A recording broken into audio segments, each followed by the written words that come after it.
Hey, YouTube, welcome to the Build and Grow 21 Odyssey here. Saturday, May 15, 2021. So, I was just doing what I consider to be a regular chore, and that is gathering compost from the compost bin, okay? Because the idea is I got a shortage of soil to put in here with the potatoes that are growing rather rapidly in this great big bin, wire bin basket that I've made. It's about, a good almost 3 feet in diameter right there.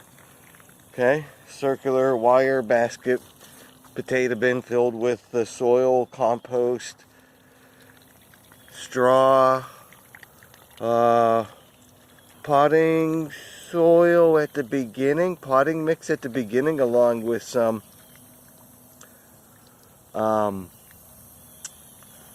let's see, peat moss. And I show all of that earlier in some other videos about how these potatoes actually started from just potatoes, actually little tiny potatoes, and now look at this, and this is just one of several. So the idea is I need to come in and fill this up. I don't feel like going shopping anywhere today. It's hot, and I got my own chores, and I just want to stay here, not have to get in the car. So I thought I'd start out by coming over and seeing what's in the compost besides what I already tried to dig out yesterday in an earlier video.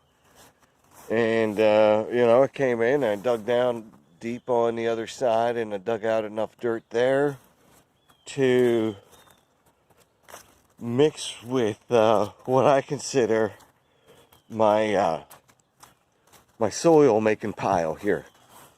And what my soil making pile is just this big mound that started as a hugelkultur bed of 11 huge logs in maybe November 2011 is when that first went in the ground. And this was a big, huge trapezoidal mound for years. And then over years, it's 2011, so now it's going on 2021, right?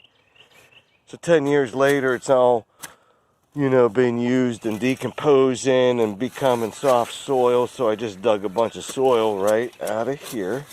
Okay. I grow a lot of comfrey in here really easily, in this plant. You can beat up this comfrey, take the leaves, and then mix the leaves in with the soil and the compost. And, mixture like this, except for a little bit of garbage that's in there, maybe.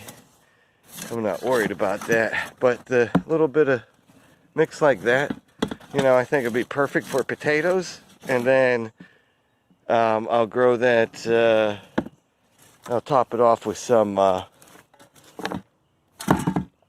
toss out the garbage crap. Put some more hay on top then after. And we'll see what that looks like. But the idea is I don't have to go anywhere to get any soil.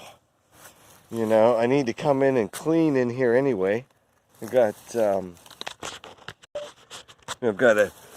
tree trying to grow in here, and that's just going to be a weed. I got to pull that out, and then I got this blackberry that could be stood up here a little more. So I need to come in here and clean. And as I do, I can push all this back. Comfrey's resilient as all heck. It'll come back no matter what you do to it. I could run this over with a lawnmower, and it'll be just as big or bigger next week. So see how nice that looks here with the blackberry ready to come in. Whole ton of them, amongst the grapes here.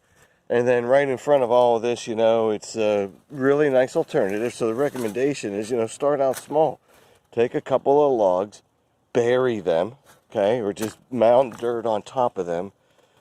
The more the better, whatever you can. I did 11, and then I planted right into that right away, even in November 2011 with the winter rye. And the next spring it all mounted up, and then we grew in there for years and years, and there's pictures all over the place on the website and other places. And now it's a place where we can come in. You know, look at this. You know, it's already teeming with life of different variety in here, on a big scale, on a little scale. If I moved around in here a little bit more, dug down where it's a little moister today, I don't water here. The beauty of it, and I think I can feel some of the remains of the big logs in there. But the beauty of it is, I'm not hurting anything. I come in and take some of this, put it in there, then I'm going to put that in to grow more food. And at the same time, I kind of achieved the objective of cleaning this area up so I can figure out how to train the future trail of blackberry, since they seem to do best here, coming up, and making sure they stop here before the blueberry. And we get some free dirt, try to assess what else might be able to get out of here or plant in here. And going forward, you know, I might not be able to pull too much more soil out of this summer.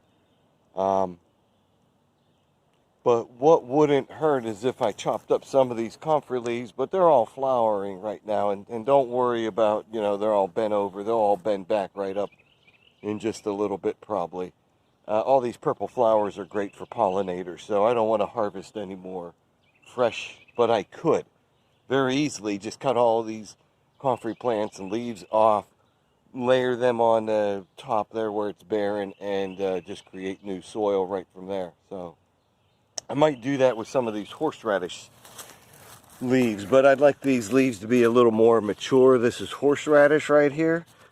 I know it doesn't look like it, but yeah, it's a nice root going to be growing down there, and another valuable herb. And then the other thing I have to do is come in and get rid of the dead blackberry stalks there. I think I did a pretty good job of trimming. You know, a couple months ago, these were all about 3 feet higher than they are right now. And the idea was to cut that growth off so they could put more energy into their lower branches, which you can tell by the flowers seems to have happened very well. You know, don't water here. All the way back here is, you know, it's stepped with these ditches on contour that slow and hold water so it seeps in slower.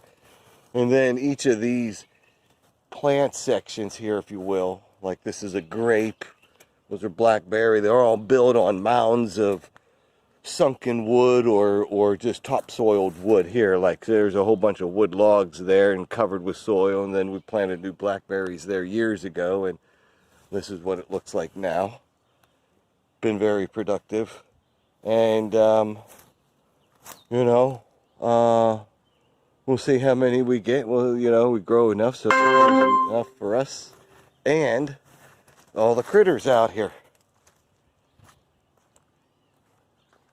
And, you know, to keep things moving, long after blackberry come in, the elderberry will be coming in. And again, we don't water